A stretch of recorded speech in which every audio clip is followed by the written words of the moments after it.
அப்போ விஜய்ங்கிற கேரக்டர் வர்றதுக்கு முன்னாடி இவ்வளவு நடந்திருக்குது. விஜய்ங்கிற கேரக்டர் 26ல் வரலாம், வராமலும் ரிட்டர்ன் ஆகலாம். ஸோ விஜய் சீமான்ங்கிறது கம்பேரிசன் அல்ல. நீ அதையும் தாண்டி கம்பேர் பண்ணுனா சீமான் வந்து பரையர் தேவேந்திர குல வேளாளருக்கு 5% உயர்த்தணும்னு நிற்கிறாரு. சீமான் வந்து தமிழ்ல இருந்து பிறந்தது தான் தெலுங்கு, கன்னடம், மலையாளம், துளுன்னு நிற்கிறாரு. நீ உன் படம் ஆந்திராவிலையும் கர்நாடகாவிலையும் ஓடணுங்கிறதுக்காக இதை பேச முடியாமல் இருக்கிற, பிழைப்புக்காக வியாபாரத்துக்காக இதை பேச முடியாமல் இருக்கிற. இவன் தமிழங்கிறது வந்து அஜித்துக்கு எதிராக மட்டும்தான் உன் தமிழங்கிறது. அஜித் ரசிகர்கள் அஜித் மலையாளிங்கிறதுனால அஜித்துக்கு எதிராக தான் தமிழன் நீ சொல்லுவ. அடுத்து பாராளுமன்ற கட்டிடத்தில் சமஸ்கிருதருக்கு என் தமிழன் சீமான் கேட்குறாரு.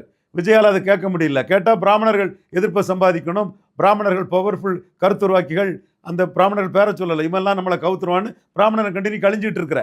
நீ பிராமணனை கண்டு கழிஞ்சிட்டு இருக்கிற. அதனால்தான் பாராளுமன்ற கட்டிடத்தில் சமஸ்கிருதத்துக்கு ஏன் தமிழ் இல்லைங்கிறத சீமான மாதிரி ஒன்றால் துணிச்சலாக கேட்க முடியல. சீமான் தமிழுக்காக யாரை போய்ச்சான்னு தெளிவாக கேட்குறாரு. அதே சீமான் 5 பிராமண கேண்டிடேட்டை விட போகிறாரு. பெரியார் மண்ணில் பெரியாரே மண்ணுன்னு சொல்கிறாரு. அது வேற இஷ்யூ அவருக்கு. அடுத்தால நீ இது பெரியார் மண்ணுங்கிற, சீமான் பெரியாரே மண்ணுங்கிறாரு. நீ இடஒதுக்கீட்டில் வந்து தெலுங்கு தாய்மொழி மக்களுக்காக நிற்கிறாப்புல, சீமான் தமிழ் தாய்மொழி மக்களுக்காக நிற்கிறாப்புல. பஞ்சமண்டல மீட்பு வேணும்னு சீமான் சொல்கிறாப்புல. அதை பற்றி விஜய் மூச்சே விடலை. எனிவே விஜய் வந்து வரட்டு, அவரோட கருத்துக்களை சொல்லட்டு.